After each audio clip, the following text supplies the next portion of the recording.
Fún ẹ̀yin tí ẹ ti wo fíìmù Àpá apá kejì, ẹ máa bá wa ká lọ lórí ètò wa ètò yìí. Èmi ò ní nǹkan tí mo fẹ́ sọ púpọ̀, mo fẹ́ review àwọn nǹkan kan tí ò yé yín nípa fíìmù yìí. Ṣé rí Ọmọ́yẹni? Ó jẹ́ ẹnìkan tó jẹ́ pé kò ní apọn. Ṣé wá rí Abíóyè tó jẹ́ ọ̀rẹ́ Ọmọ́yẹni? Ìyẹn jẹ́ ẹnìkan tó jẹ́ pé ọ̀rẹ́ tòótọ́ ni, ṣùgbọ́n nítorí pé ó nífẹ̀ẹ́ Fẹlá tọkàntọkàn, ó ń wá láti fi ṣe pé kàkà kékú má jẹ sèse, a máa fi ṣàwàdànù. Ìfẹ́ tí Bíóyè ní sí Fẹlá, òun ló mú gbé àwọn ìgbésẹ̀ kan.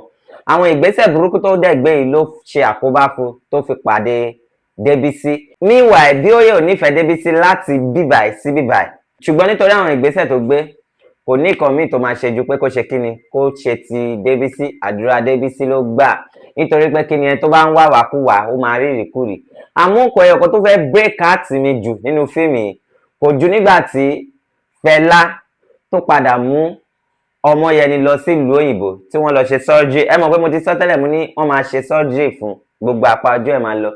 Ìgbà tí àpá ojú Ọmọ́yẹni lọ, tí Ọmọ́yẹni wá padà pàdé Bámbọ̀, Bámbọ̀ wá rí pé ojú Ọmọ́yẹni ló rẹwà yìí, ṣé òun ò ti sọ wúrà iyebíye nù?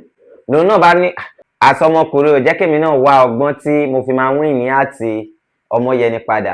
Ikọ̀ ẹ̀kọ́ tó kàn fẹ́ break out mi ò ju yín pé Ọmọ́yẹni wá ń ṣe rìndìnrìndìn, ó lọ ń gbọ́rọ̀ láti ẹnu Bíóyè tó mọ̀ yín pé ó possible kí Bíóyè má nífẹ̀ẹ́ tinútinú, ṣùgbọ́n Ọmọ́yẹni wò ń pé òun àti Bíóyè ti wà tipẹ́tipẹ́ ló fi ìfẹ́ Bíóyè sí orí tó fi ń gbọ́rọ̀ Bíóyè. Meanwhile, Bíóyè ń wá ọ̀nà tí ó máa fi lé Ọmọ́yẹni kúrò ní ilé Fẹlá ni. Ẹ mọ̀ àwọn Yorùbá máa ń pa òwe kan, wọ́n ní kàkà kí ọmọ Ọlọ́run jìn sí kòtò mọ̀nàmọ́ná àtọ̀nà. Ṣé ti rí pé mọ̀nàmọ́ná padà tọ́ná sínú ayé Ọmọ́yẹni?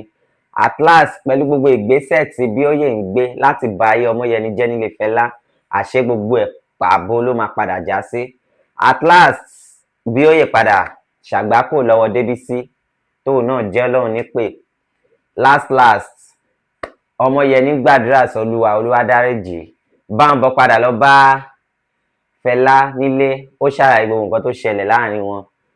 Fẹlá padà wá sílé, ó lọ bá Ọmọ́yẹni, àwọn méjèèjì padà gbé ìgbé ayọ̀ àti àlàáfíà. Àmọ́ ẹ̀yin tẹ̀mí nílé, ṣé ẹ fẹ́ kí fíìmù yìí continue àbí ẹ nífẹ̀ẹ́ sí ibi tí fíìmù yìí parí sí? Tẹ́ bá fẹ́ kí fíìmù yìí continue, ẹ bá mi comment pé ẹ fẹ́ rí apá kẹta ká lè bá yín kọ story mi.